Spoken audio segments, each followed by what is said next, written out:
Muy buenas tardes a todos y bienvenidos a esta conferencia hoy jueves. Tenemos con nosotros a Sagar Hernández. Él es profesor de Sociología en la Universidad Autónoma de Madrid y bueno, es un viejo conocido también nuestro, ha participado en algún congreso de economía y bueno, también tiene relación con Juan Ramón Rayo y demás, de cierto tipo de debates que se producen en distintos entornos. Y básicamente hoy de lo que nos viene a hablar, como bien veis en la pantalla, es de la relación entre economía y sociología.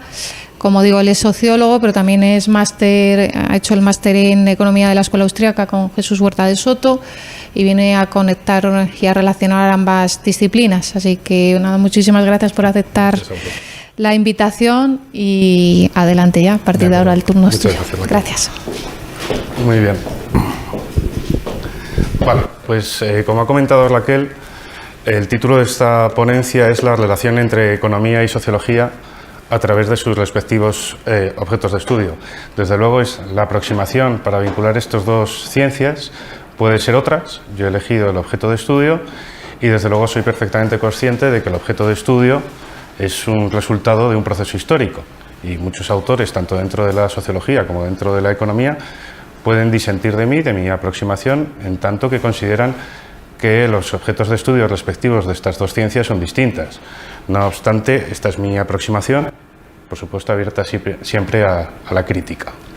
Lo primero que quería hacer era dar las gracias al Instituto Juan de Mariana por invitarme a dar esta ponencia y a continuación, si les parece, pues comenzamos. Muy bien. El principal objeto de esta ponencia, como les comento, consiste en fundamentar epistemológicamente la posible relación que puede existir entre cuatro ciencias fundamentales: la praxeología, la sociología, la cataláctica y la economía. Entiendo que sus respectivos objetos de estudio se comprenden como fundamentalmente vinculados y este va a ser la conclusión. Vamos a empezar por la conclusión. Es decir, considero que la praxeología puede ser definida como aquella ciencia que analiza la acción en general, es decir, los comportamientos desarrollados por los agentes conforme a planes. Por su parte, la sociología estudiaría las acciones sociales, es decir, las formas concretas de acción humana cuyo sentido subjetivo viene referido a la conducta de otros. La cataláctica estudiaría aquel tipo de acción social, y aquí es donde vamos a ver que está la conexión con la sociología, que se desarrolla en escenarios caracterizados por la presencia significativa para el agente de un requisito institucional que es contingente, que es la propiedad privada. Hay veces que existe propiedad privada y ha habido momentos en la historia que no ha existido propiedad privada. En realidad, incluso la propiedad, ha habido momentos que no ha habido propiedad, ha habido posesión, mucho tiempo atrás. Y finalmente la economía constituiría aquella ciencia que estudiaría la acción económica. Defino acción económica como aquella que considera el agente que tiene que tener en cuenta los precios monetarios a la hora de actuar. Esta ordenación presenta la virtud de que las conclusiones a las que podemos llegar en la economía, por ejemplo, no pueden entrar en contradicción con las tres ciencias anteriores. Es decir, las conclusiones económicas no pueden entrar en contradicción ni con las conclusiones catalácticas, ni con las conclusiones sociológicas, ni con las conclusiones praxeológicas. Muy bien. Pues empezamos por el principio. Vamos a ver cada una de estas ciencias y vamos a ver cada uno de sus objetos de estudio. La primera ciencia es la praxeología y su objeto es la acción humana. Toda conducta humana responde a un cierto sentimiento de insatisfacción que hace las veces de desencadenante de la misma. Ahora bien, dichas conductas pueden ser de dos tipos. Por una parte nos encontramos con conductas que podemos calificar como puramente reactivas, como pueden ser, por ejemplo, los reflejos fisiológicos. Aquí la consciencia del individuo no tiene lugar. Por otra parte nos encontramos con los comportamientos. Aquí se trata de conductas, igual que las anteriores, pero donde sí entra en juego la consciencia del individuo, bien que en diferentes grados.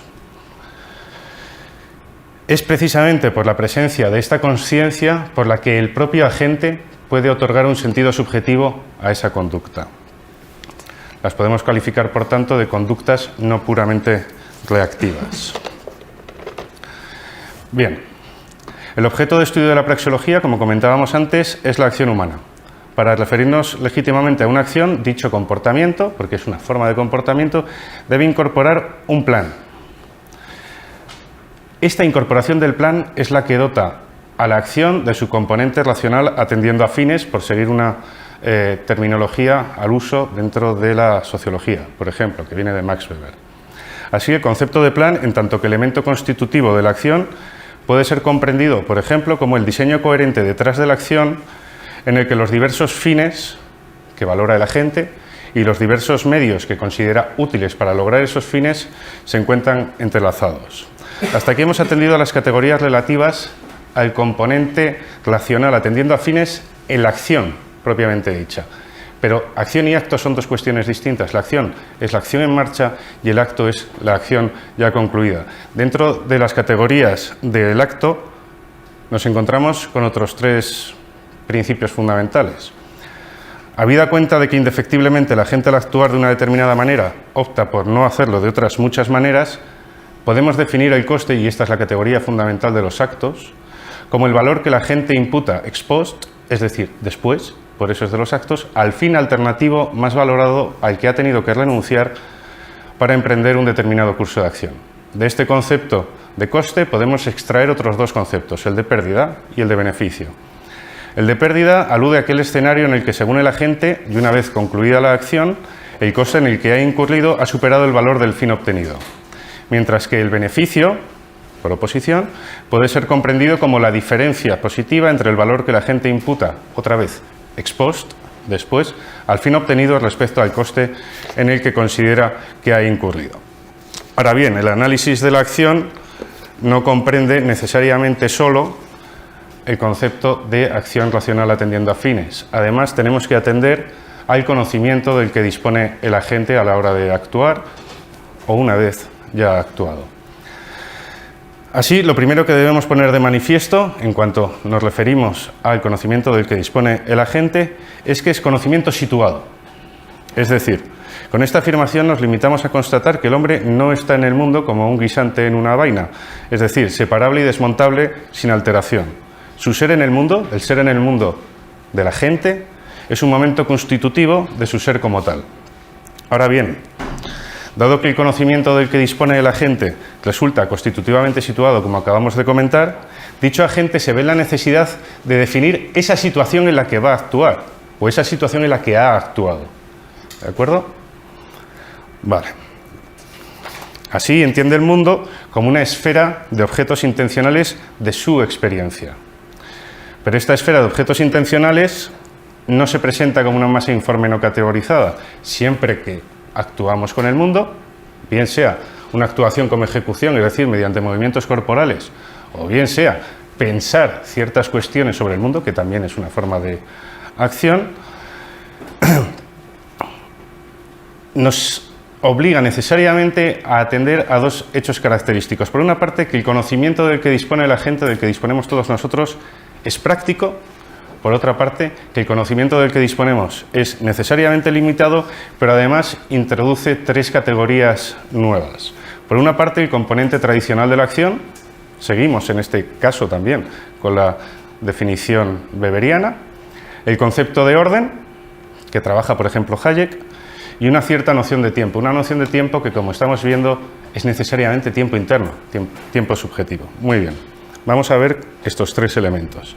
Con respecto al componente tradicional de la acción, este es fundamental a la hora de explicar por qué, por ejemplo, entre otras cosas, el agente dota de valor determinados fines y no otros. No digo que sea el único elemento, digo que cuando dotamos de valor a determinados fines, que hemos comentado en la parte racional atendiendo a fines, en buena medida lo podemos hacer respondiendo a este componente tradicional de la acción.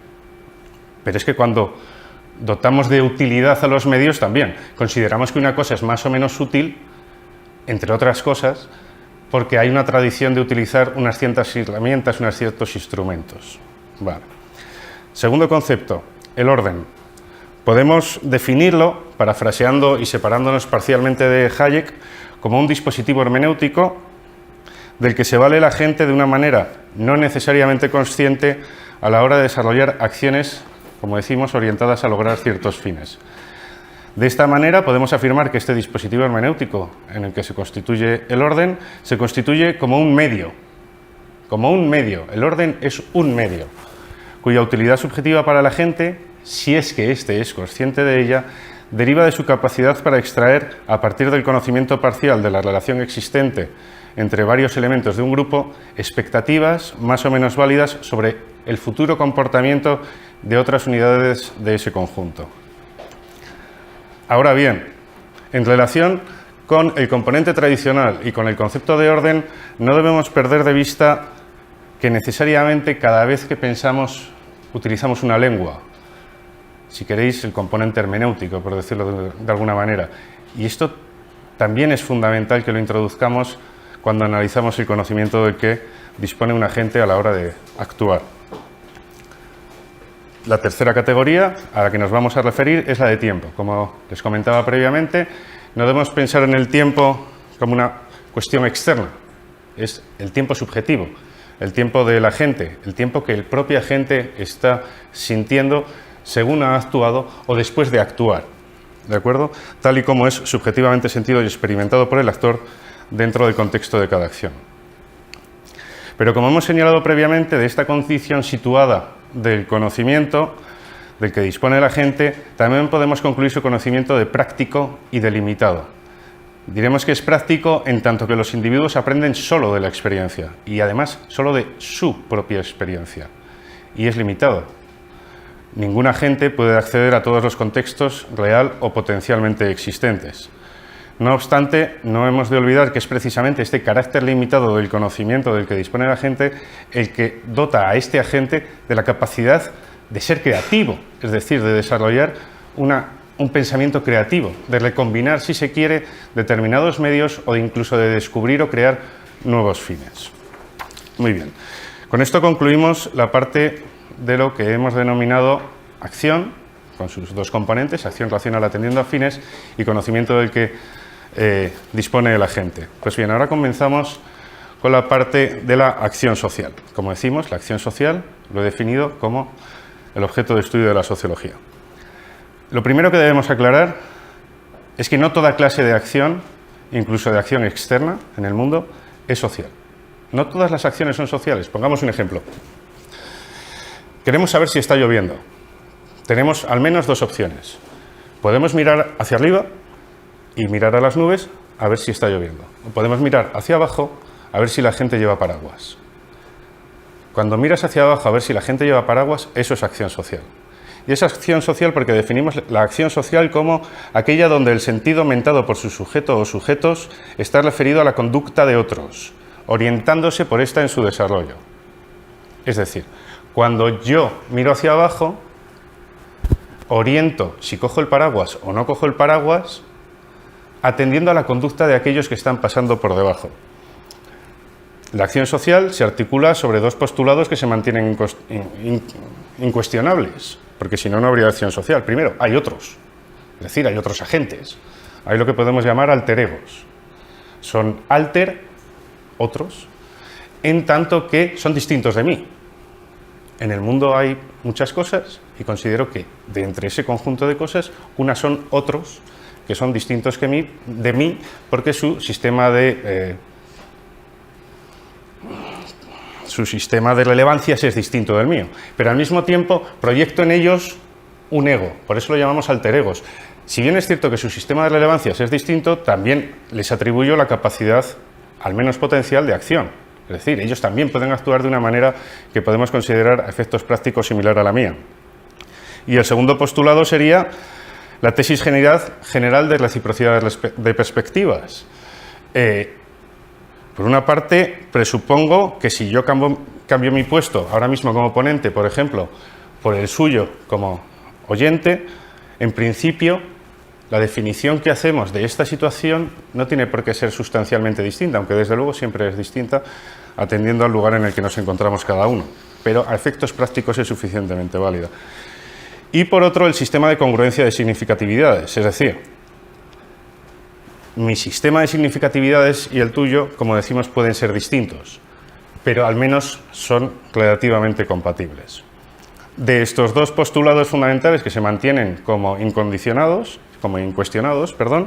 podemos extraer al menos 4 características principales. Vamos a hacerlo a lo largo de la charla, más que nada porque intento ser sistemático. Es decir, cuando hablamos de un concepto, lo primero es poner una definición, sujeta a crítica, por supuesto, y posteriormente caracterizarlo, porque si no, no nos podemos poner de acuerdo cuando hablamos de algo sobre qué algo estamos hablando. Vale, estas características son 4. La primera es que la acción social requiere siempre comunicación. Ahora bien, debemos ser perfectamente conscientes de que esta comunicación no implica voluntariedad por parte del agente emisor. Es decir, volviendo al ejemplo de antes, cuando miramos hacia abajo y vemos a la gente con los paraguas, no hay una voluntariedad por parte de esos agentes de transmitirme una información a mí.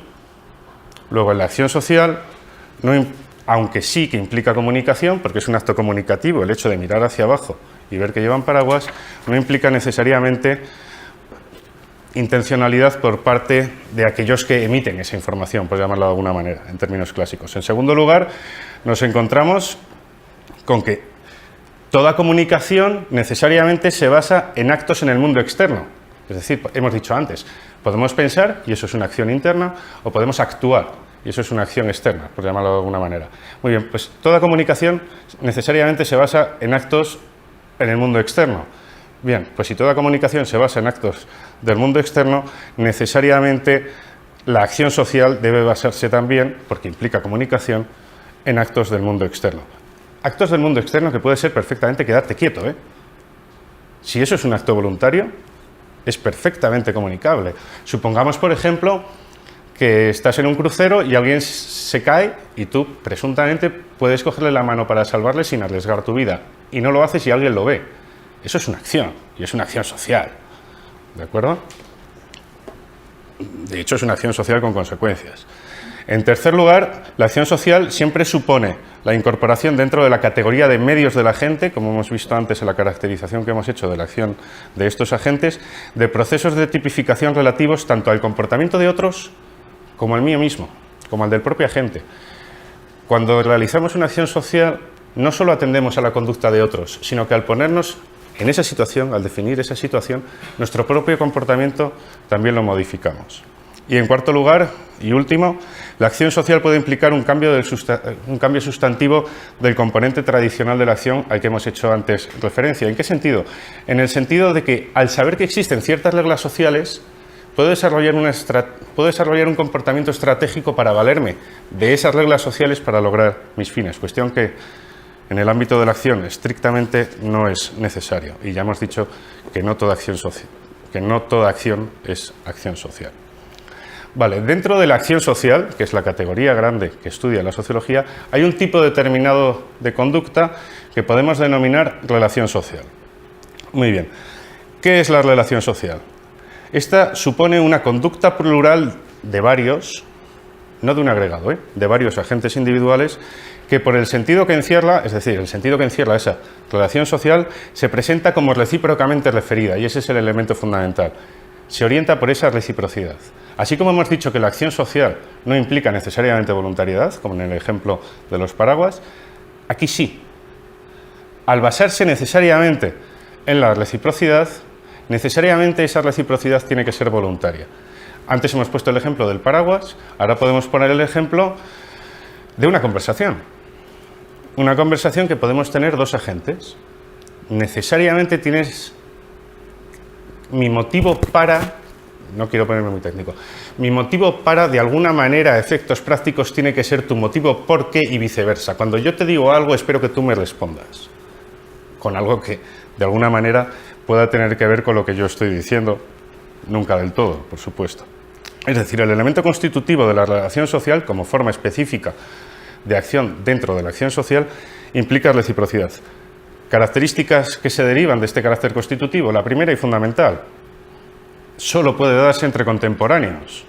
No puedo hablar con mis antecesores, porque ya no existen, no hay reciprocidad posible, aunque me pueden llegar, por supuesto, efectos de sus acciones sociales, y desde luego no puedo hablar con las personas del futuro, con mis sucesores, porque no hay reciprocidad. Es decir, la relación social implica necesariamente siempre que se da entre contemporáneos. En segundo lugar, como decimos, implica voluntariedad. Necesariamente tiene que haber voluntariedad porque nos basamos en esa reciprocidad. Y en tercer lugar, Dado que toda expectativa presenta un carácter especulativo, por llamarlo de alguna manera, nunca del todo asegurado, debo valerme de tipos ideales sobre la conducta de aquel otro con el que estoy llevando a cabo una relación social. Ahora bien, esto genera un problema, y esta es, como decimos, la tercera característica. Los ajustes de expectativas nunca son del todo perfectos, y esto puede generar consecuencias no previstas de la acción social consecuencias no previstas de la acción social propositiva. Alguna vez en algún congreso lo he comentado. Nos ponemos a hablar y de ahí pueden salir cosas extrañísimas, pero extrañísimas, por seguir con el ejemplo del diálogo. Vale, consecuencias que ni yo preveo ni el otro agente prevé, simplemente emergen como consecuencia no prevista. Vale, dos son las formas principales, entiendo yo, aunque está sujeto a crítica, que pueden adoptar estas relaciones sociales. Por una parte nos encontramos con la relación social contractual y por otra parte nos encontramos con la relación social hegemónica. La relación social contractual es aquella en la que los agentes implicados se valen de acuerdos para alcanzar sus fines. Bien, pero ¿qué es un acuerdo? Un acuerdo consiste en la instauración voluntaria, más o menos explícita, por parte de los agentes implicados en una relación social de un cierto significado, más o menos compartido, entre los agentes implicados, precisamente a esa relación social. Es decir, nosotros nos ponemos de acuerdo, mediante acuerdo, en que este acuerdo al que llegamos es voluntario. Ejemplo, el matrimonio. Yo me pongo de acuerdo contigo, tú te pones de acuerdo conmigo en que vamos a considerar nuestro vínculo, no tiene por qué ser estable, pero nuestro vínculo como un matrimonio. ¿Vale? ¿Qué características deben cumplir, por tanto, los acuerdos?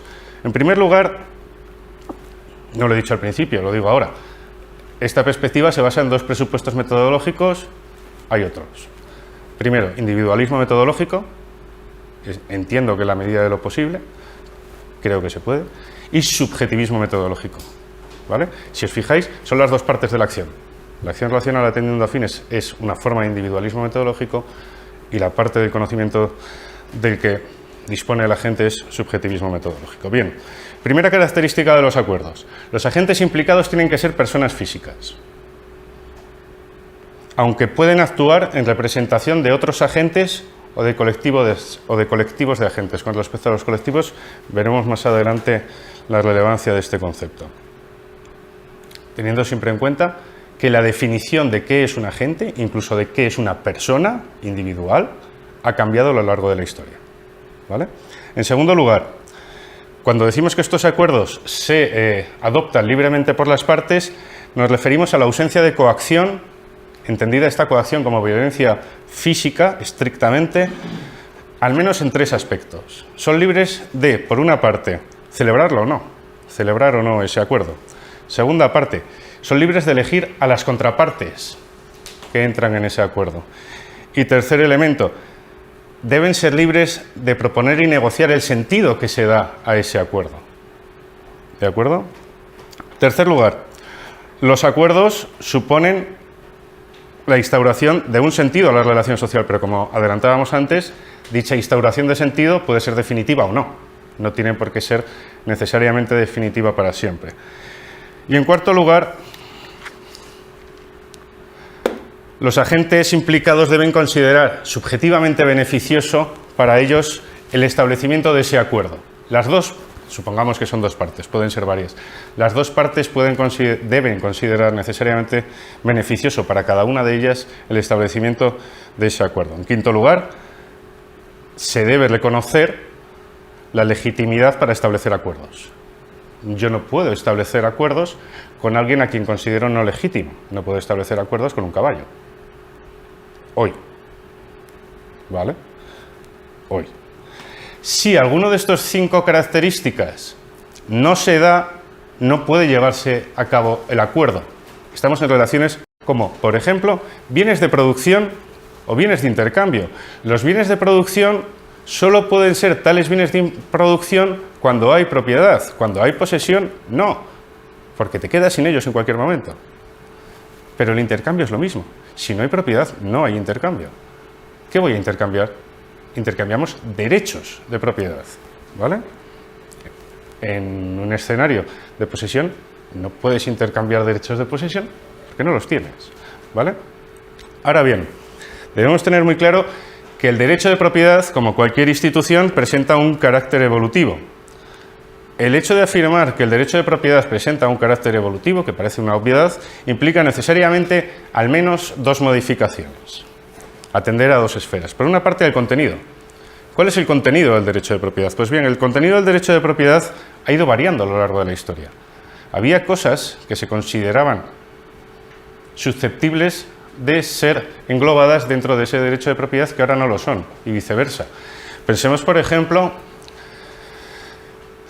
sin afán polémico, en la venta de esposas. La venta de esposas se dio hasta el siglo XIX, creo, a principios del siglo XIX, en Gran Bretaña. A día de hoy, parece razonable pensar, y nos alegramos todos por ello, que no es un objeto económico susceptible de derecho de propiedad una esposa, ni un marido, ¿vale? Ni un hijo. Es decir, el contenido, es decir, el conjunto de bienes a los que podemos aplicar el derecho de propiedad ha ido variando a lo largo de la historia. Los esclavos eran res mancipi, ¿vale? Res parlante dentro de la res mancipi, cosas que hablaban dentro de las propiedades de la casa. Bueno, también es cierto que el derecho romano tiene un problema porque es objetivo y no subjetivo, pero bueno, da igual. Lo sustantivo es que el contenido del derecho de propiedad, es decir, a qué bienes se puede aplicar, ha ido modificándose a lo largo de la historia. Pero es que el sentido del derecho de propiedad también. Y aquí viene la parte quizá un poco más complicada. No resultan extraños, si investigamos a lo largo de la historia, cambios referentes a la legitimidad imputada a los propietarios de determinados bienes económicos para desarrollar, por una parte, tanto un uso exclusivo, la exclusividad, como para intercambiar, es decir, la enajenabilidad. No son... El sentido de la propiedad no ha sido siempre el mismo. Hay escenarios donde se les dota a los agentes de unas capacidades mayores y hay escenarios donde se les dota a los agentes de unas capacidades menores. ¿Mayores o menores respecto a qué? Pues respecto a esos dos criterios que hemos dicho antes, exclusividad y enajenabilidad. Precisamente si atendemos a esta legitimidad, al respecto de estas dos cuestiones, podemos diferenciar tres tipos principales de derechos de propiedad. Por eso me refería antes a derechos de propiedad en abstracto. En primer lugar, nos encontramos con lo que denominamos propiedad privada. Vale. Aquí el propietario, sujeto activo del derecho de propiedad, es un único agente o varios agentes individuales, pero siempre agentes individuales. Y resulta legítimo, realizar tanto un uso exclusivo en toda su extensión de los bienes económicos como intercambios voluntarios de cualquier manera. Hemos de tener claro una cosa. La propiedad privada, hemos dicho antes que puede ser de un único agente o de varios agentes a título individual. Vale, se dan considerados bienes económicos de propiedad privada tanto aquellos en los que se establezca como sujeto activo del derecho un único agente, a esto lo llamaremos propiedad privada individual, como aquellos que remitan a un conjunto de agentes. Pero cuidado, siempre y cuando cada uno de ellos, es decir, cada uno de estos agentes por separado, disfrute de una porción, que no necesariamente tiene que ser alícuota, de dicho derecho de propiedad. Ahí nos encontraremos con la propiedad privada comunal, pero es propiedad privada, ¿vale? Frente a estos modelos de propiedad privada, ¿con qué nos encontramos? Y puede considerarse perfectamente, como puedo ahí, como una ilusión, el concepto de propiedad colectiva. Pero sea una ilusión, sea una ficción, el concepto de propiedad colectiva ha generado consecuencias a lo largo de la historia, y hoy genera consecuencias, ¿vale? Consecuencias muy importantes. Luego, lo que no podemos hacer es negar que ha existido ese concepto de propiedad colectiva. Muy bien. ¿Qué es la propiedad colectiva? Aquí el propietario o sujeto activo del derecho de propiedad es un agregado indivisible de personas. No son varios agentes individuales distintos que se unen, como hemos dicho antes al referirnos a la propiedad privada comunal. En la propiedad colectiva, el sujeto del derecho de propiedad se considera que es un agregado indivisible de personas. Así, los miembros de ese colectivo no tienen derecho de propiedad, porque es solo el agregado del sujeto del derecho. Vale. Aquí, no lo he comentado antes, como en el derecho de propiedad privada comunal, nos encontramos en un escenario en el que, si bien resulta legítimo realizar tanto un hecho exclusivo de los bienes económicos como intercambios voluntarios, se hace imprescindible establecer ciertas máximas que deben regular el uso de los bienes económicos, las utilidades concretas o incluso las enajenaciones, las ventas, de tal manera que los agentes que forman parte de ese colectivo que es el sujeto del derecho de propiedad, no entren en una rivalidad por los aprovechamientos. Sería muy fácil decir que el ejemplo típico del derecho de propiedad colectiva es el Estado, y desde luego la propiedad estatal es una forma concreta de propiedad colectiva, pero hay otras formas, como pueden ser, por ejemplo, los conventos.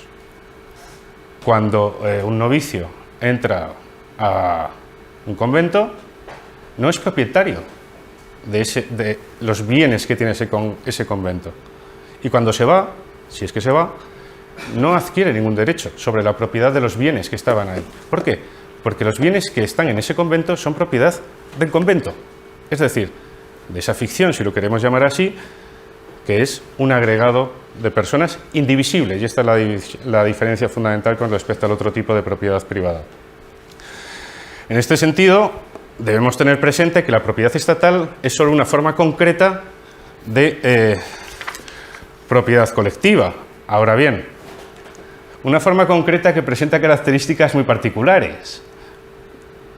El Estado, que ahora es ese colectivo que se atribuye el derecho de propiedad sobre los bienes determinados, pueden ser solo bienes de producción, como en el socialismo tradicional clásico, o pueden ser bienes de producción y de consumo, como en el comunismo más exacerbado. Vale. El Estado, como tal, actúa necesariamente a través de representantes. Y esos representantes tienen incentivos poderosísimos a aprovecharse de que el derecho de propiedad es colectivo. Parece evidente. ¿Por qué? Porque el Estado es aquella comunidad que pretende con éxito arrogarse el uso de la violencia física legítima sobre un territorio. Es decir, si un Estado se define porque puede usar la violencia física y además de una manera legítima, ¿quién puede ir contra ese derecho de propiedad? Es más, ¿quién puede ir contra el uso de ese derecho de propiedad por parte de los representantes del Estado? ¿Vale? En tercer lugar, nos encontramos con la propiedad mixta. Propiedad privada, propiedad colectiva, propiedad mixta. Propiedad mixta es nosotros. Nosotros no vivimos ni en un escenario donde haya propiedad privada absoluta, no la hay, ni en un escenario donde haya propiedad colectiva absoluta. Vivimos en un escenario caracterizado por la propiedad mixta. Aquí, como en el caso de la propiedad privada, el propietario o sujeto activo del derecho de propiedad es un único agente o varios agentes individuales. Sin embargo, tanto la exclusividad, tanto el uso exclusivo de los bienes económicos, como la enajenabilidad, como la capacidad para llevar a cambio intercambios, se encuentran sujetos a determinadas regulaciones que, como decimos antes por la definición del Estado, articuladas sobre relaciones sociales hegemónicas, es decir, sobre actos de poder basados en la violencia física, a lo que añadimos legítima, emanan del Estado. De este modo, el propietario solo puede legítimamente hacer un uso parcial de sus bienes económicos, aquel que no esté prohibido por el Estado. Pero es que al mismo tiempo solo puede llevar a cabo intercambios que no resulten contrarios a la legislación vigente, es decir, intercambios que no sean prohibidos por el Estado. Se nos ocurren claramente pues, determinadas cosas que no podemos hacer con nuestras propiedades, porque el Estado lo prohíbe, y determinados intercambios que el Estado tampoco permite. A esto se suma, no lo he comentado aquí en la ponencia, pero lo digo ahora, que además el propio derecho de propiedad privada es erosionado mediante un mecanismo de extracción que son los impuestos. Claro, son tres vías que justifican, creo yo, diferenciar la propiedad en la que vivimos nosotros ahora con respecto a la propiedad colectiva, que desde luego no es lo mismo, pero también con respecto a la propiedad privada, que desde luego no es esto. No entro a juzgar, digo que son tres escenarios distintos. Muy bien, dentro de la acción cataláctica, voy a beber un poco, nos encontramos también con los intercambios, con el fenómeno de los intercambios. Lo primero que debemos tener cuando analizamos los intercambios es que, atendiendo a cada uno de estos tres tipos de derecho de propiedad, nos encontramos con ciertas particularidades en el campo estricto de los intercambios. Así, dentro de lo que hemos llamado propiedad privada, encontramos intercambios voluntarios entre agentes individuales en sentido pleno. Cada uno puede intercambiar perfectamente como quiera. Puede intercambiar lo que quiera y como quiera, de hecho. En la propiedad colectiva, sin embargo, dado que, como hemos dicho antes, el sujeto activo de dicho derecho de propiedad remite a un agregado indivisible de personas y no a sus miembros individualmente considerados, los intercambios únicamente pueden llevarse a cabo, que desde luego hay intercambios, únicamente pueden llevarse a cabo entre el colectivo en su conjunto y agentes terceros. Agentes terceros es no los miembros de ese colectivo, porque esos miembros de ese colectivo no tienen derecho de propiedad sobre los bienes del colectivo. ¿De acuerdo? Pensemos, por ejemplo, lo que estábamos comentando de un convento de monjas, por ejemplo. Cuando vas a comprar unas pastas, a la monja que está vendiendo las pastas, no te las está vendiendo ella. Ella no es la propietaria de las pastas, ni siquiera de una parte del derecho de propiedad sobre las pastas. Te las está vendiendo el convento. ¿De acuerdo? Vale, estos agentes terceros nunca pueden ser miembros del propio grupo, ¿vale? Del propio colectivo indivisible. Porque estos, como decimos, no son libres de actuar sobre los bienes de ese colectivo porque no son propios. En cualquier caso, insisto en lo de antes, todo tipo de propiedad colectiva implica necesariamente que ese colectivo, esa ficción que llamamos colectivo, pero que tiene consecuencias, actúe a través de representantes. Bien, pero hay, como decimos, intercambios. Lo que pasa es que no al interior de ese agregado. Si atendemos a la propiedad mixta, podemos afirmar que evidentemente pueden producirse intercambios entre agentes individuales. Ya hemos dicho antes que son los sujetos activos del derecho de propiedad. Pero estos no son voluntarios en sentido estricto, ¿vale? Porque dichos agentes se hallan sujetos a las normativas del Estado, que, además de articularse, como decimos, sobre relaciones sociales hegemónicas, es decir, sobre actos o amenazas de actos de poder, limitan tanto aquellos bienes que son susceptibles de intercambio como los mecanismos susceptibles de llevar a cabo dicho intercambio. En cualquier caso, en cualquiera de estos tres escenarios de propiedad, que hemos visto que en los tres se dan intercambios, lo que pasa es con sus particularidades, nos podemos hacer, y en esto me he basado fundamentalmente en el trabajo de Carl Menger, podemos diferenciar por una parte entre aquellos intercambios que implican directamente a un único agente o a varios agentes, y digo directamente porque, como hemos dicho antes con respecto al derecho de propiedad en todas sus formas, indirectamente implica a toda la comunidad, ¿vale? Porque el derecho de propiedad implica el reconocimiento implícito de los otros, ¿vale? En esos intercambios se pueden dividir entre aquellos que remiten al carácter intrapersonal, es decir, de un único agente, o interpersonal, es decir, de varios agentes. Mientras que si atendemos a la existencia o no de reciprocidad, pueden presentarse con o sin reciprocidad. Atendiendo a esos dos variables, hemos establecido el siguiente cuadro. Nos encontramos con que podemos caracterizar al atesoramiento, que sería un intercambio intrapersonal sin reciprocidad. Nos encontramos con las transferencias unilaterales voluntarias, porque estamos hablando de relaciones sociales contractuales, no hegemónicas, ¿vale? Sin reciprocidad, intercambios sin reciprocidad e interpersonales, que serían las transferencias unilaterales voluntarias de bienes económicos, con intercambios interpersonales con reciprocidad, que serían los más conocidos, que son las transacciones, pero evidentemente no pueden darse intercambios intrapersonales con reciprocidad.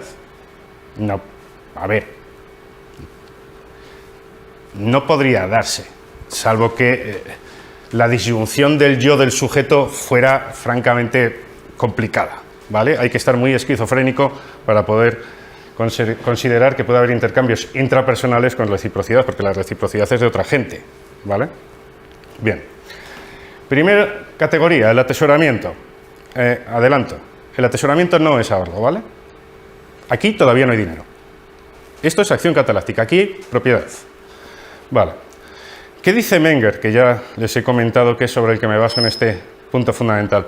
El atesoramiento hace referencia a la acumulación y conservación de bienes muebles poco comunes y valiosos. Bien, partiendo de esta definición debemos hacer 4 aclaraciones. En primer lugar, no coincidimos con Menger cuando defiende que dicho atesoramiento debe circunscribirse únicamente a bienes muebles.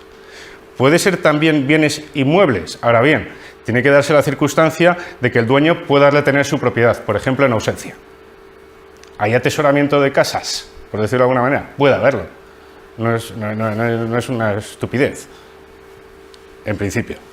¿Vale? En segundo lugar, los bienes acumulados han de ser duraderos y valiosos, o al menos no estar sujetos a una posible reducción apreciable de su valor subjetivo, tal que el dueño de esos bienes considere que los costes en los que puede incurrir por atesorarlos, que son costes específicos del atesoramiento, pueden superar al valor que él mismo les imputa, ¿vale? En este sentido, los bienes económicos atesorados deben permitir, de alguna manera, una cierta transferencia intertemporal de valor de carácter intrapersonal. En tercer lugar, como se desprende de lo anteriormente expuesto, el atesoramiento es mucho más probable que se desarrolle si existe derecho de propiedad. Es muy difícil atesorar en un escenario donde únicamente existe posesión y no derecho de propiedad. Es decir, en escenarios donde únicamente hubiera posesión, la menor garantía de disposición, ni siquiera de propiedad, de disposición de los bienes atesorados, si es que tal cosa fuera posible de alguna manera, por parte del propietario, aumentaría muchísimo los costes del atesoramiento. Así, cuanto más protegido esté el derecho de propiedad, más se reducirán los costes de atesoramiento, siquiera sea para que no te lo quiten. No diría te lo roben, porque si no hay propiedad, tampoco hay robo. Vale. En cuarto lugar, dicha acumulación y conservación debe realizarse únicamente con la intención subjetiva de la gente que atesora de disfrutar de dichos bienes duraderos. ¿Vale? Y por eso he dicho que no es ahorro el atesoramiento. Si el atesoramiento, lo que llamamos esa acumulación de cosas, se realiza con el propósito de llevar a cabo ulteriores intercambios, no nos encontramos ante el fenómeno del atesoramiento, sino del ahorro. ¿Vale? Y hay que diferenciarlos. Siguiente categoría, siguiente forma de intercambio. La transferencia unilateral voluntaria de bienes económicos. Debemos partir de una cosa. En algunas circunstancias, no extrañas, las transferencias unilaterales voluntarias se basan en una reciprocidad tácitamente reconocida. Ejemplo típico es: si te sacas la carrera, te compro el coche. Eso no es una transferencia unilateral, ¿vale? Eso no es una transferencia unilateral. Eso puede considerarse una donación con cargas, si se quiere, pero si es donación con cargas, no es una transferencia unilateral voluntaria de bienes económicos, sino una transacción. ¿De acuerdo? Vale. Entonces, cuando estamos aquí hablando de transferencias unilaterales voluntarias de bienes económicos, estamos hablando de hacer obsequios unilateralmente, sin ánimo de ser correspondido por parte de un donatario, del que lo recibe, o de un tercero. ¿Vale? Porque entonces ya sería una transacción.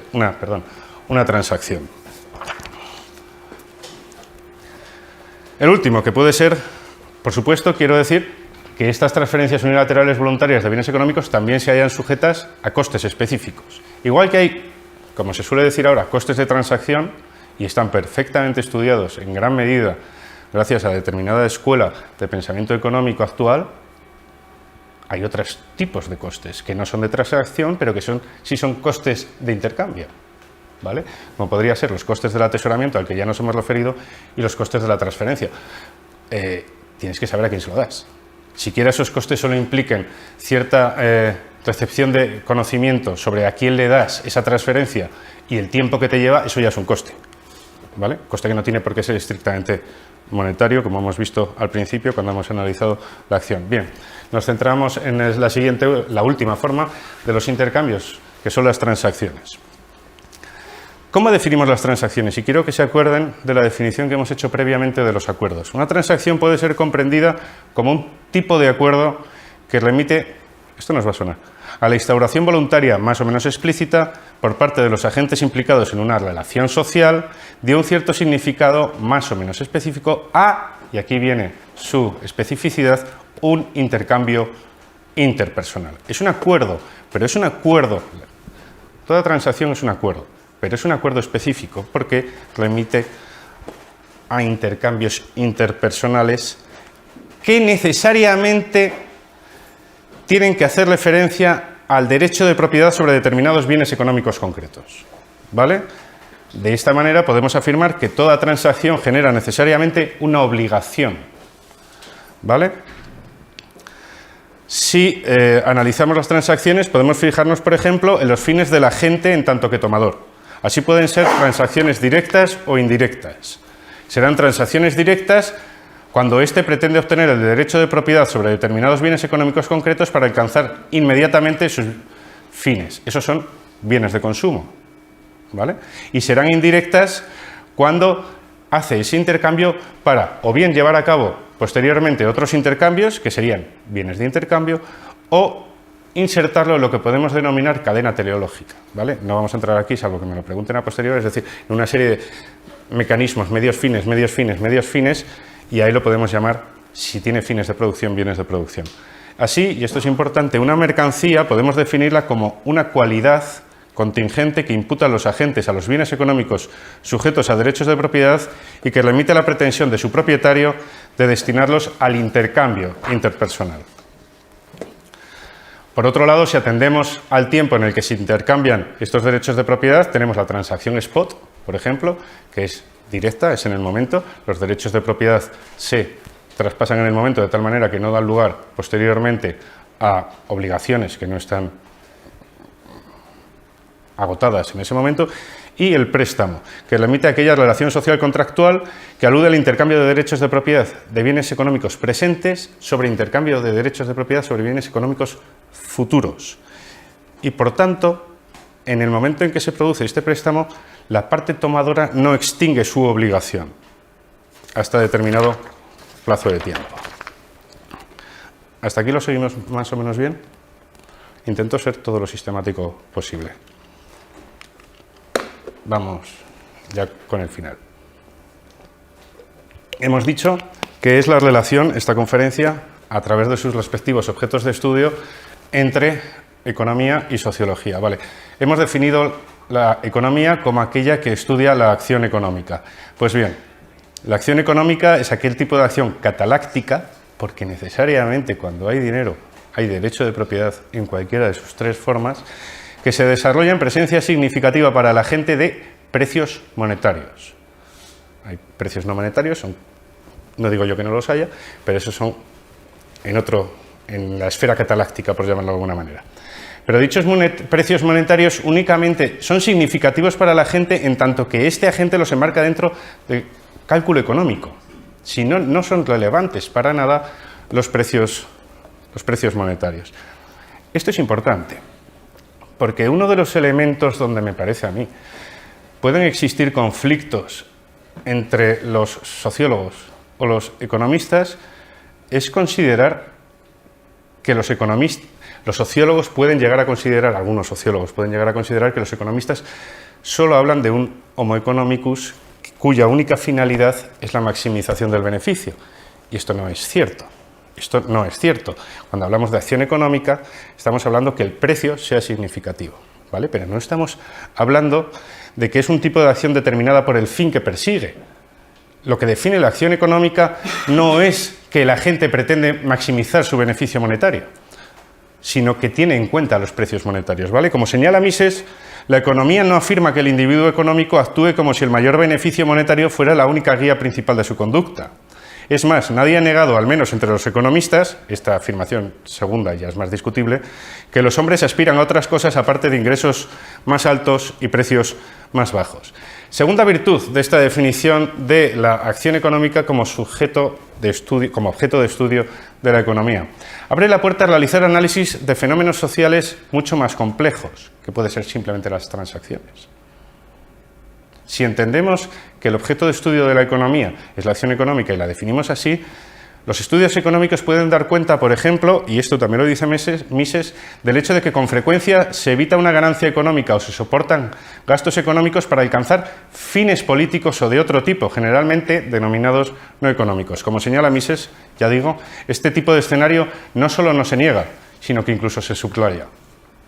Vale. Como resulta patente, para llevar a cabo el cálculo económico, que es el que dota de significatividad para la gente a los precios monetarios, es imprescindible que previamente surjan dichos precios monetarios. Ahora bien, estos precios monetarios no pueden emerger en ausencia de dinero. ¿Qué es el dinero? Recordemos la definición de mercancía que hemos dado antes en la acción cataláctica. La hemos definido como aquella cualidad contingente que imputan los agentes a los bienes económicos sujetos a derechos de propiedad y que remite a la pretensión de su propietario de destinarlos al intercambio interpersonal. Ahora bien, en ocasiones nos encontramos con que los agentes no pueden lograr los fines que buscan directamente y necesitan llevar a cabo intercambios indirectos que les acerquen a ese fin que están buscando. Muy bien, cuando hacen esto los agentes, en un momento determinado descubren que determinadas mercancías son más líquidas que otras. Vale, pues esas mercancías que se establecen como intermediarios generales de los intercambios es a los que podemos denominar dinero. Al menos en su sentido original. Otra cosa es que ahora el dinero sea un papel o una unidad de cuenta basada en determinados papeles firmados por el gobernador del Banco Europeo, ¿vale? Pero el dinero en sentido estricto es eso. Otra cosa es que la transferencia de valor del dinero, de ese dinero mercancía, se haya trasladado históricamente a un dinero fiat, que podemos denominar así. Es precisamente el hecho de que el dinero necesariamente remite a otros, en tanto que mercancía, que cuando la tienes, siempre la tienes para intercambiarla posteriormente, lo que nos da pie, como en el caso de la cataláctica y el derecho de propiedad, a afirmar que la acción económica siempre es acción social. Porque si estás atesorando, no es dinero. Si estás ahorrando, sí es dinero. Pero necesariamente tienes que pretender llevar a cabo intercambios posteriores, ¿vale? Esto es muy subjetivo, pero si somos subjetivistas metodológicos, individualistas metodológicos, entiendo yo que así es legítimo proceder. Así nos encontraremos con una acción económica como acción social en sentido estricto cuando la acción que desarrolle la gente no suponga reciprocidad, como hemos dicho antes, como por ejemplo el ahorro o también las transferencias unilaterales voluntarias de dinero. Mientras que estaremos ante una acción económica como relación social, cuando sí haga referencia necesariamente a la reciprocidad. Y eso son las transacciones económicas. Pensemos en el cuadro que hemos presentado previamente. ¿Cuál es el mecanismo que explica el valor del dinero? De este dinero que necesariamente tenemos que tener en cuenta en la acción económica. Pues no tanto ir hacia atrás como ir hacia adelante. El valor del dinero de hoy no viene del valor del dinero del pasado. El valor del dinero de hoy, como de todo, viene de las expectativas de futuro. Es decir, el valor de hoy del dinero lo tiene porque cuando he llegado a un intercambio y yo tengo este dinero, lo tengo para llevar un intercambio en el futuro. Ese intercambio futuro no puede ser desventajoso para mí. Luego el dinero, al menos, debe mantener su valor entre el intercambio de hoy y el intercambio de mañana. Vale. Sí, efectivamente, como hace Mises, por cierto, sugerido antes por George Simmel en La filosofía del dinero, pero sistematizado perfectamente por Mises en su libro. Si llevamos este proceso hacia atrás, llega un momento en que determinada mercancía alcanza la posición de dinero. Es precisamente cuando llega a esa posición de dinero cuando adquiere un plus de valor. Ese es el valor del dinero, ¿vale? Pero como cualquier mercancía, no hay que mirar hacia atrás para descubrir el valor, hay que mirar hacia adelante. ¿Qué son entonces los precios monetarios? Y vamos concluyendo ya en breve. Los precios monetarios pueden comprenderse de tres maneras, y aquí sigo fundamentalmente al profesor Martínez Meseguer. Pueden constituir el resultado inmediato de una determinada transacción. Pueden ser precios históricos, en tanto que pueden ser comprendidos como el resultado de una transacción que ya se ha llevado a cabo en el pasado. Pero también pueden ser señales de ofertas o de demandas, en tanto que remiten a las respectivas expectativas de los agentes, oferentes y demandantes, a la hora de llevar a cabo una posible transacción futura. Es lo que vemos en las etiquetas de los supermercados. Eso es una oferta. Es una forma de precio, pero es una oferta. Bien. De este modo podemos comprender, por lo tanto, el precio monetario, que es el que dota de sentido a la acción económica, o poder adquisitivo del dinero, como el resultado pasado, presente o futuro, esperado como futuro, del juego de interacciones y de las influencias recíprocas de los intereses de los sujetos económicos. Es decir, es un resultado individualista metodológico, subjetivista metodológico.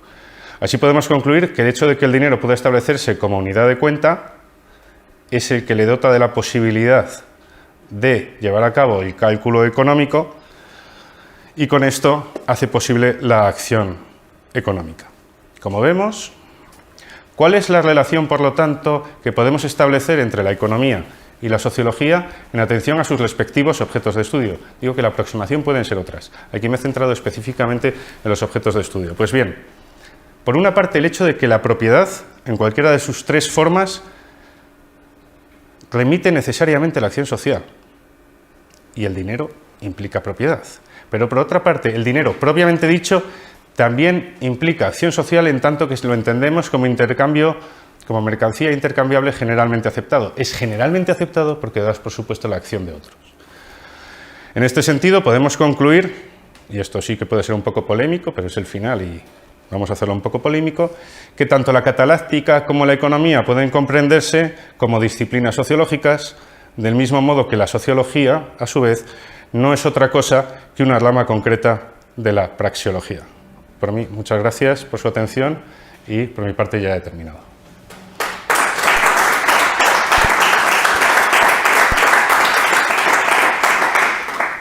Gracias, Sara, por la presentación.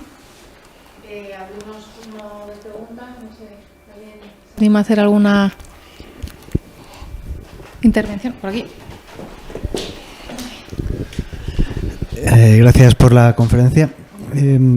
Me parece haber entendido que al definir las relaciones hegemónicas has dicho que era característico de ellas que en último término desembocaban en la violencia física. Entonces, si esto es así, me gustaría entenderlo mejor. Vale. Porque ahora mismo pues me cuesta mucho ver que en las relaciones que yo entiendo que son en las que se utiliza la coacción, pues pueda haber verosímilmente el uso de una violencia física en algún momento del tiempo, en el futuro, porque digamos que por lo general yo entiendo que lo que entendemos por relaciones coactivas con el Estado, pues solamente en casos muy extremos se puede llegar a una violencia física. Vale. Gracias. Vale. Te comento lo que he querido decir, que puede ser que me haya expresado mal. Entiendo tu pregunta. Y luego entramos directamente en la cuestión que me planteas. Vale, cuando he definido las acciones hegemónicas, relaciones sociales hegemónicas, he afirmado que se basan en el poder. ¿Qué es el poder? ¿Vale? Metemos conceptos, vamos a analizar los conceptos. Aquí me baso en Weber, pero bueno, hay otras definiciones de poder. Vale, el poder según Weber es la probabilidad de imponer la voluntad propia dentro de una relación social, aun contra toda resistencia y cualquiera que sea el fundamento de esa probabilidad. Es decir, yo te digo lo que tú tienes que hacer y es la probabilidad de que tú lo hagas. ¿Vale? Es decir, existe poder cuando yo estoy seguro de que tú vas a obedecer. No vamos a entrar en la dialéctica. Bueno, no vamos a entrar. Es decir, en última instancia, para que yo esté seguro, y esto es discutible, para que yo esté seguro de que tú vas a obedecer, yo defiendo, y aquí me separo parcialmente de Weber, en que necesariamente el agente que está dotado de poder tiene que ser capaz de recurrir a medios basados en la violencia física. ¿Por qué? Y por eso me separo parcialmente de Weber. Porque la violencia psíquica, lo podemos llamar de otra manera, la violencia psíquica no te asegura esa probabilidad tan evidentemente. La violencia física, llevémoslo al extremo. Esto es como los triángulos. Si lo llegamos al extremo, entendemos mejor la trigonometría. La violencia física, si no obedeces, te mato. Ejemplo concreto. Ahora, evidentemente, está prohibida la pena de muerte en España, incluso en tiempos de guerra. Vale, según el Estado. Vale. Las relaciones con el Estado no tienen por qué basarse en una violencia física efectiva. Basta con la amenaza, lo he dicho antes. No es solo violencia física para que obedezcas, basta con que yo amenace, verosímilmente, con usar la violencia física para que obedezcas. Si no cumples con las normas del Estado, en última instancia, y 27 pasos intermedios, sí te enfrentas a la violencia del Estado. Violencia del Estado que puede ser un secuestro en forma de cárcel. Es legítima, es violencia física legítima, por eso lo he definido antes. Es legítimo usar las cárceles, por eso es un Estado. Es un secuestro legítimo, eso es el encarcelamiento. Puedes enfrentarte a un robo, es decir, que te suban un 20% si no pagas bien la declaración de la renta, atendiendo a sus criterios. Si no cumples, a la cárcel. Violencia física. Me dices tú, es un producto muy inmediato, es decir, hay muchos pasos intermedios. Sí, pero el acto último es ese. Porque la definición del Estado implica eso, según Weber. Es el uso de la violencia física legítima en un territorio. Si no, no es Estado. Una empresa no puede usar la violencia física. No como medio normal.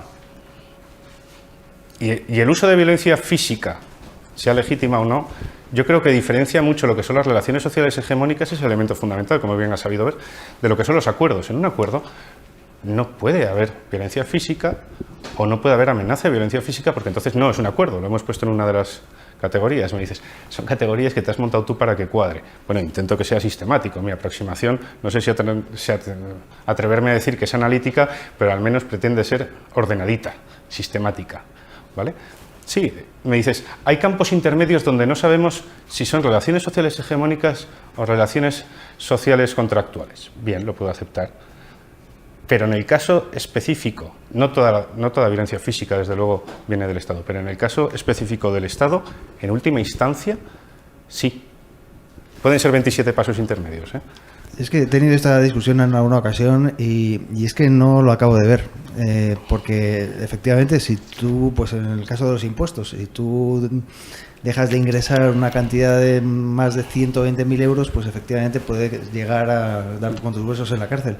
Pero si tú dejas de pagar 1.000 euros, pues creo que nunca jamás vas a ir a la cárcel. Nunca jamás el Estado va a utilizar la violencia física contra ti. ¿Puedo? Sí, claro. Sí, efectivamente, no vas a la cárcel, pero la cárcel es una forma de violencia física que es un secuestro legítimo. Que te roben es otra forma de violencia física legítima. Se llama impuestos. No los 1.000 euros, que eso ya te los han robado y punto.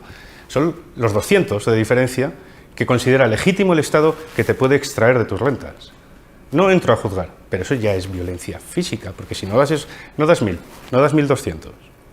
Que ya es un acto de violencia porque te está quitando tu propiedad, en principio. Vale, pues ya son 1.400. Bueno, con interés compuesto y tal y no sé qué, al final, sí. Por una parte, porque el robo implica violencia o amenaza de ella, física, y por otra parte, porque si sigues en ese camino, sabes perfectamente dónde vas a terminar.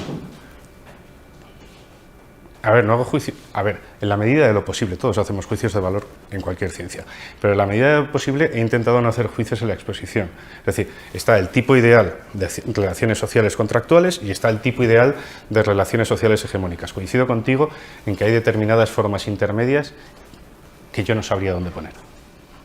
Pero establezco tipos ideales para que a partir de ahí podamos pensar cuando veamos un fenómeno concreto.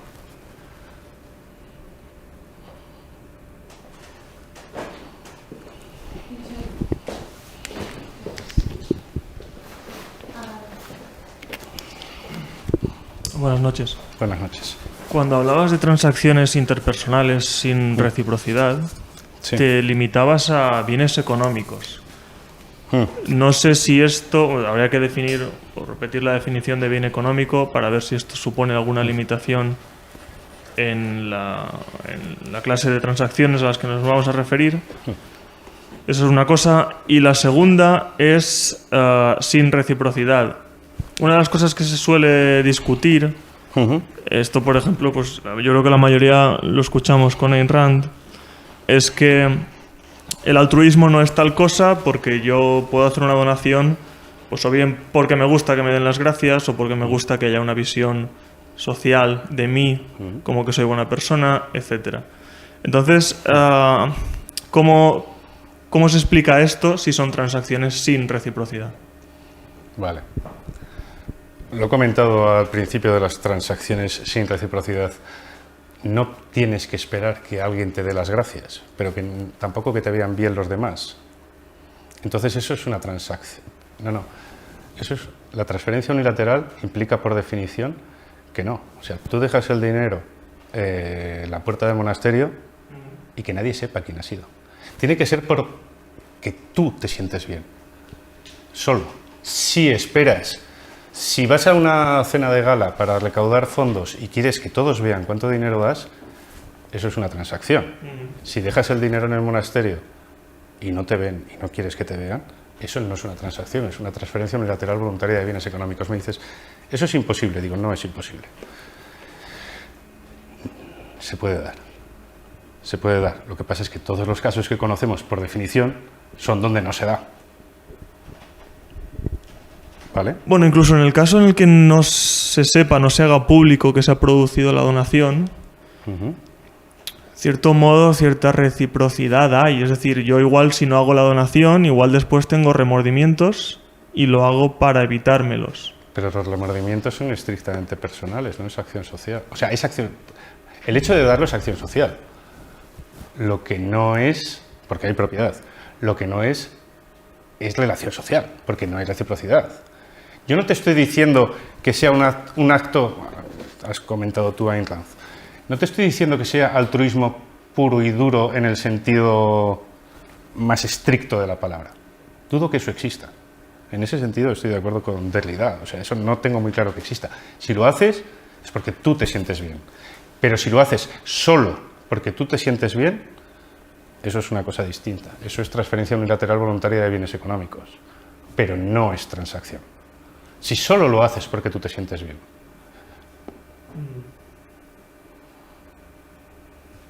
Y se hace. Lo que pasa es que, claro, no lo sabemos, pero por definición. Sí, en la propiedad colectiva hay, y en el dinero yo creo que hay dos anomalías. Una es que el Estado, por ineficacia, o los políticos por apropiación indebida, pues desvalijan esa propiedad colectiva. Y lo otro es el dinero que por ineficacia o por apropiación indebida también nos desvalijan a todos los ciudadanos. ¿Qué te parece eso? Lo he comentado antes. Es que el Estado es una comunidad, dice Weber. Yo prefiero pensar que es una organización de personas muy difícil, porque su propia definición implica violencia física legítima. Entonces, claro, si hay impuestos, y todo Estado necesita alguna forma de impuestos, eso es una extracción de renta no voluntaria por la simple definición de que se llama impuesto. Te lo imponen, no son impuestos voluntarios. Claro, al ser el dueño de la propiedad colectiva un agente que tiene el derecho a usar la violencia física legítima en monopolio, porque para eso están los grupos terroristas, para establecer competencia, ETA, ¿vale? Es muy difícil que no existan incentivos para que se aprovechen los representantes de esa organización de su posición. También quiero decir una cosa, no generalicemos. En la medida de lo posible, no todos los políticos roban. Vamos, me parecería tremendo que el 100% de los casos de los políticos robaran. Me atrevo a pensar que es una minoría exclusiva. Otra cosa ya es el impuesto, porque la diferencia entre el robo manifiesto, basado en esos incentivos, y el impuesto es solo uno, que es la legitimidad. Ahora, le conozco contigo que efectivamente los representantes de ese colectivo que llamamos Estado tienen incentivos facilísimos para aprovecharse de esa situación. Pero no quiero ser, como Zapatero, un optimista antropológico, pero tampoco un pesimista antropológico. A la historia nos referimos, y aunque no demuestre nada, ilustra bastante, no todos siempre roban a todas horas. De hecho, creo que la minoría, vamos, estoy absolutamente convencido de que la minoría, aunque puede ser un acto de fe.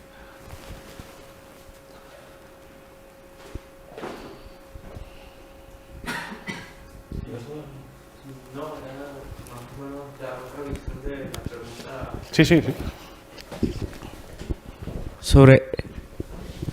Sobre la diferencia entre transacción y atesoramiento. Creo que tiene que ver más que todo con los estímulos, si lo vemos desde la perspectiva de la psicología. El atesoramiento, las transacciones creo que se vería más por estímulos internos, mientras que la otra sería por estímulos externos, si lo vemos desde el conductismo o desde la perspectiva del locus de control. Las transacciones, como todo, porque forman parte, y esta es una de las utilidades de organizarlo así como subconjuntos, ¿vale? Las transacciones, como los atesoramientos, se hacen... Perdón, las transferencias, a eso me refería. Vale. Las transferencias eran más que todo del locus de control externo y de estímulos externos, mientras que las transacciones eran más de estímulos y del locus de control interno. Vale. Perdona. Vale, perfecto. Las transferencias se hacen porque la gente ex ante considera que va a conseguir un fin valioso. Las transferencias unilaterales voluntarias de bienes económicos, exactamente por lo mismo. Lo único que las diferencia es cuáles son los fines. Por eso digo que el hecho de usar, no quiero hablar con teoría de conjuntos, circulitos cada vez más pequeños implican necesariamente que, como esto es acción cataláctica, no puede entrar en contradicción con la praxeología. ¿Vale? Todos lo hacemos, en principio. Todo lo que hacemos lo hacemos para buscar dentro de la acción, ¿eh? No todo es acción, ¿vale? Pero todas las acciones que desarrollamos, por eso he puesto los comportamientos, todas las acciones que desarrollamos, las desarrollamos para conseguir fines que valoramos. Estos son dos tipos de acciones que desarrollamos, dos tipos de acciones que podemos llamar catalácticas. Las dos van a lo mismo. Lo que pasa es que la transferencia unilateral voluntaria de bienes económicos implica que ese fin es que tú te sientas bien, no tiene en cuenta necesariamente a los demás, aunque es acción social, porque implica propiedad, y las transacciones lo haces porque valoras más lo que el otro tiene y él a su vez valora más lo que tú tienes, que lo que das a cambio. Luego, en los dos casos, necesariamente es porque buscas fines que valoras. Lo que pasa es que los fines son distintos. Me dices, puede haber ciertos condicionamientos de carácter fisiológico, de carácter, incluso si me apuras y no me... No, no hablo solo de fisiología, o sea, me refiero que externo es porque el otro lo hace, o sea, el medio te lo da. Sí. Si yo dono porque tú has donado, eso es una acción social. Sí, pero porque yo quiero sentirme bien. Aunque la donación la haga sin que nadie lo sepa, es una acción social. Porque he tenido en cuenta la conducta de otros. ¿Vale? Pero aunque no la tuviera en cuenta, el hecho de que sea propiedad ya implica que es una acción social. Sí, hay una cosa que no estoy seguro de haberla entendido bien o no. A ver, si me la puedes aclarar, o la definición de Weber. Las relaciones hegemónicas legítimas, ¿el único que las puede realizar es el Estado o no? No. A ver, las relaciones hegemónicas y las relaciones contractuales es una diferenciación que establece Mises. La definición de Estado, sí que sigo la definición de Estado de Weber.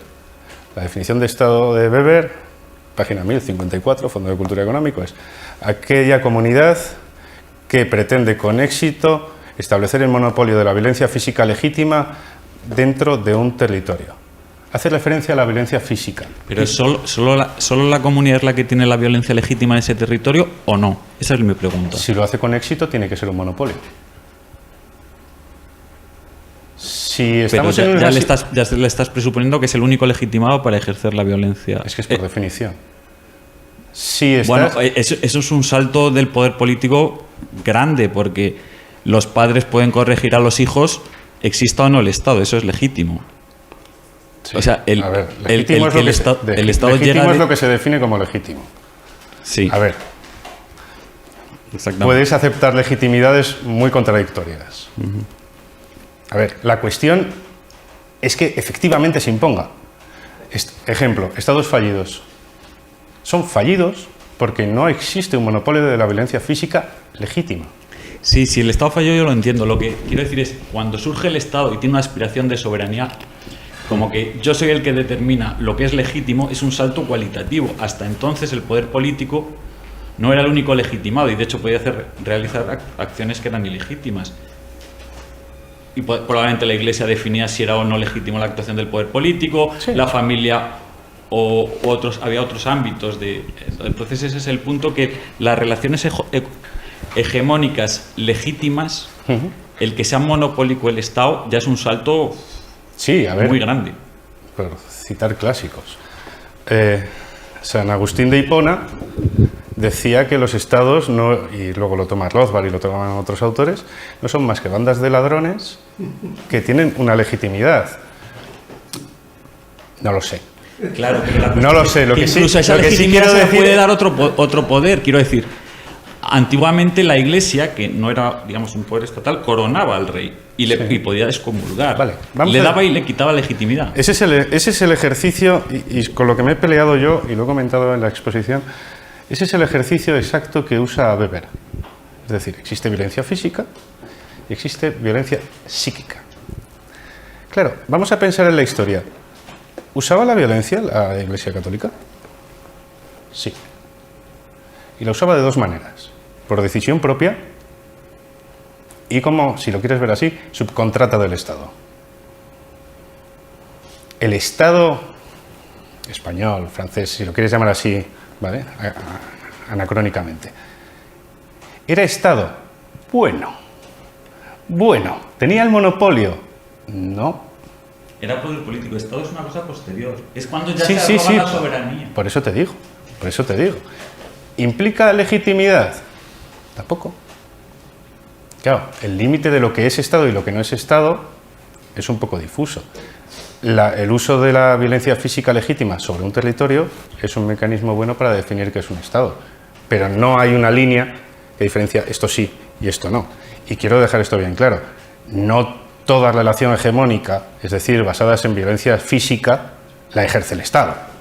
Hay otras formas de violencia física que por una parte no son legítimas y que por otro lo desarrollan otros agentes. La mafia. Sí, no, si aquí la cuestión es sobre todo es violencia física, evidentemente la ejerce el Estado y otros, y luego es el único legitimidad es el Estado o no, o el Estado puede hacer acciones violentas ilegítimas que defina otro poder que no sea el político. Sí, puede haber Que es, por subcontratas. ejemplo, el caso cuando juzgan a Hitler, etc. Bueno, no me voy a meter en eso. Hay subcontratas. Quiero decir, un sindicato usa un sindicato clásico, ¿vale? No nos metamos con cuestiones actuales. Una de las herramientas fundamentales de un sindicato puede ser la huelga. Vale. La huelga, para que funcione, debe secundarla a la gente. Hasta aquí no veo ningún problema, ¿eh? Pueden usar la huelga cuando quieran. Si se usa la violencia física para lograr que se secunde la huelga de tal manera que sea masiva para lograr sus fines, y lo hace de una manera legítima, es porque el Estado le ha dado esa prerrogativa. Luego, lo que es el sindicato, lo que el Estado es en ese caso, lo que el sindicato es en ese caso es una subcontrata. Pero el poder legítimo de la violencia física es solo del Estado. Y solo lo puede usar en los sindicatos clásicos, ¿vale? Y solo lo pueden usar los sindicatos porque le da permiso el Estado. O porque el Estado es débil y el sindicato es fuerte. ¿Vale? Si el Estado es débil, no es monopólico en el uso de la Claro, violencia pero física. digo que eso es lo Pero que- esos son los grupos terroristas, ¿eh? Claro, pero es que al final es un grupo. Quiero decir, cuando los grupos subversivos hablan de zonas de despeje en las que el Estado no tenga fuerza, al final lo que están haciendo es eso. O sea, que no siempre es que el Estado dice no entro porque te cedo, sino porque es que no me atrevo. Palestina es un Estado. O Gaza sí cisjordaniano. Es más, los gobiernos son exactamente lo mismo. No sé, se abren campos para estudiar fenómenos muy interesantes. Creo que a una valla de distancia nadie duda de que Israel es un Estado. Pero lo primero que hizo Hamás, cuando se hizo con la Franja de Gaza, fue desarmar a la población civil. Lo segundo fue hospitales, todo hay que decirlo. ¿Qué buscan? Violencia física, desarmar, y legitimidad, hospitales. A mí me parece una definición buena de Estado, Lo que pasa es que efectivamente, igual que las relaciones hegemónicas y en las relaciones contractuales, son tipos ideales. En medio está la realidad, y lo que importa es la realidad. Cualquier tipo ideal de estos que nos estamos valiendo sirve para analizar esa realidad. No pretendo, nadie con un poco de sentido común, pretende que los tipos ideales que te basas en una ciencia coincida con la realidad, ¿vale? Además, eso presupone que no hay ningún tipo de resistencia por la gente que está sometida por el Estado. Claro, ahí es está. decir, y al final te das cuenta que no, es decir, hay un determinado momento en que la gente no tolera la violencia o determinadas zonas en las que no se debe entrar. O revueltas fiscales. O revueltas fiscales. Sí, pero entonces es que ya has perdido la legitimidad. Cuando ETA se dedicó a matar camellos en el País Vasco, ¿por qué era? Por legitimidad.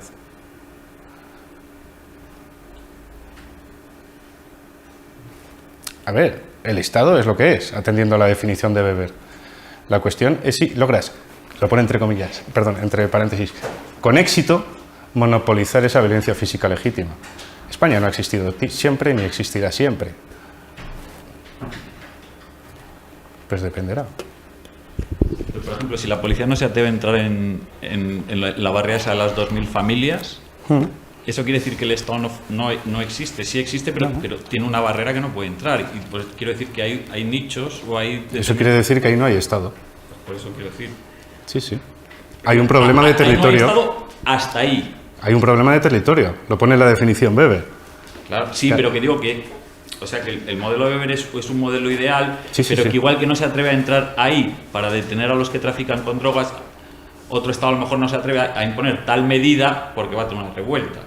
Sí, sí, sí. A ver, los Estados no son omnipotentes, aunque tengan el monopolio de la violencia física legítima. Mal andaríamos si los Estados fueran omnipotentes. Claro, sí. A ver, hay espacios para luchar sin necesidad de centrarnos en el elemento de la definición que va a la violencia física, para intentar erosionar, si se quiere, de alguna manera, esa legitimidad. Bien, si fueran omnipotentes los Estados, el único cambio en la historia sería cambio por lucha entre Estados, y no es cierto. Lo que pasa es que el Estado, como controla el Poder Judicial, tampoco puedes hacer mucho. Es Estado. El Estado no es solo el ejecutivo o el legislativo, también es el judicial en las democracias occidentales.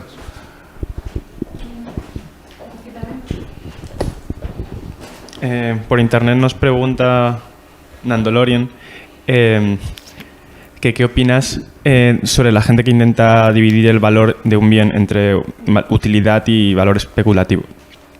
Es decir, el valor de un bien en valor de utilidad y valor especulativo. Yo defiendo por la... Claro, no me he centrado tanto en la parte de... Vamos a intentar ir para atrás. No me he centrado tanto en la parte del componente racional de la acción porque es un tema, veo vuestras conferencias, que está bastante tratado aquí, pero parto de la definición de valor como valor subjetivo, de tal manera que dependerá del actor. O sea, así de claro. Y para ese actor será de una manera y para otro no. Y pregunta... No hay un valor real objetivo, desde mi punto de vista. Sí, y lo he dicho antes, partimos del individualismo metodológico y del subjetivismo metodológico. La afirmación de un valor objetivo ajeno a la acción de los individuos no tiene lugar. Me dices, ¿hay aproximaciones distintas? Muchísimas, quizá la mayoría, pero no es la mía. Pregunta Joel Echevarría que desde tu punto de vista, que hacia dónde se dirige el Estado, ¿a ser más grande o crees que hay algún tipo de limitación a ese crecimiento? No lo sé. O sea, sinceramente, no lo sé. ¿Qué Estado? ¿Qué Estado? ¿Cómo? ¿En los espacios o en los poderes internos dentro del Estado? No lo sé. creo que estamos asistiendo a un momento histórico interesantísimo. No sé por dónde va a salir, pero es interesantísimo vivir ahora. Y bueno, te pregunto yo, ¿crees que... ¿Cómo ves la religión desde ese punto de vista? ¿También sería un tipo de intercambio? Como la religión. Como un fenómeno, digamos, que mucha gente de pronto pues, comienza como comunidad a vivir cierta experiencia religiosa. Perfectamente legítimo. No, legítimo no, sí, lo ves como un tipo de intercambio que se puede analizar desde... ¿Pero entre quién? ¿Quiénes son los agentes? ¿Dios y los hombres? No considero a Dios un agente, no me hace falta esa hipótesis, como decía Laplace. No la niego, simplemente no me hace falta aquí, cada uno que crea lo que quiera. Sí, pero una autoimposición de normas, digamos, para creer entre cierto... Porque al final es eso, ¿no? Una religión es un grupo de gente siguiendo o creyendo en un ente sobrenatural, pero además imponiéndose normas entre ellos. ¿Y qué es el Estado? Sí, bueno, pero eso es un externo. Externamente te imponen normas. ¿Sí? ¿Tú crees que la mayor parte de la gente no cumple las normas porque cree en ellas? ¿Tú te acuerdas cuando prohibieron fumar? Sí, o sea, yo estaba convencido de que era imposible que en España, con esta tradición anarquista tan hacendada, se cumpliera semejante norma anticivilizatoria. Y esa misma noche, a las 12, me hicieron salir de un bar. Y yo acepté, ¿eh? Y yo acepté. Cuidado, que cuando obedeces órdenes, la culpa no es solo del que las da, también es del que obedece. Bueno, la culpa, lo llamamos así, la responsabilidad. ¿Y crees que esas normas son muy distintas de las que puede tener una iglesia? Yo no niego la existencia de las iglesias. Existen y tienen consecuencias. Yo no niego la existencia de los estados. Yo lo que digo es que la acción de los estados se basa en lo que hemos comentado. Y la existencia de iglesias no necesariamente se basa en eso, salvo que sean agentes subcontratados, como hemos dicho antes. Pero vamos, no tengo nada en contra de las iglesias. Vamos, solo faltaba. Y de los ateos, me da exactamente igual. Las cuestiones de identidad hay que privatizarlas. O sea, ¿por qué las cuestiones de identidad son, no diré públicas, que no es cierto, estatales? Por supuesto que la identidad es pública, pero ¿por qué tiene que ser una competencia del Estado? No lo entiendo. Y aquí estoy de acuerdo con un autor, a mí me encanta, pero he intentado sacarlo de aquí porque entiendo que es como es. Richard Rorty. Richard Rorty, contingencia, ironía y solidaridad. La parte de ironía es privaticemos las identidades. Eso no quiere decir que no sean públicas. Eso quiere decir que no sean cosa del Estado. Sí, bueno, y ahora pregunta Bastiat, que si Weber define el Estado como lo define, y que se puede estar de acuerdo o no, pero que la cuestión es si existe alguna alternativa. ¿Tú ves alguna alternativa al Estado? Claro. Históricamente ha habido otras formas de organización política que no han sido estados. Otra cosa es cuáles son los beneficios que esperas de esas formas de organización política y cuáles son los costes. Pero ha habido otras formas de organización política que no han sido estados. Los estados no son eternos. No digo en el futuro, digo en el pasado. Hay alternativas históricamente. Que se pueden seguir o no. Yo ahí no hago juicio de valor, digo que sí hay alternativas.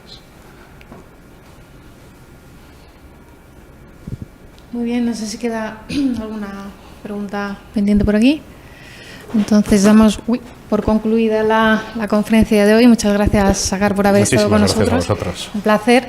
Y simplemente os recuerdo que la próxima semana, también va a ser jueves, no vamos a tener conferencia aquí, pero a cambio vamos a tener la Fundación Rafael del Pino va a ofrecer allí la presentación oficial del libro de Progreso de Johan Norberg, y estará él allí presente y va a ser además en el auditorio, con lo cual va a haber plazas de sobra.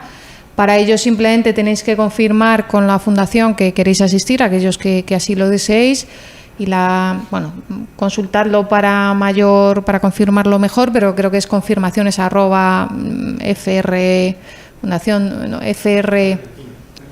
frdelpino.es, pero en fin, lo miráis en nuestra web, que tenemos el email o en la de ellos, y os apuntáis. Va a ser también a las 7, la que va a tener un horario muy parecido a este, y os animamos a que vayáis porque seguro que va a estar también muy, muy entretenida. Así que gracias por todo, gracias por haber venido hoy y nos vemos en próximas ocasiones.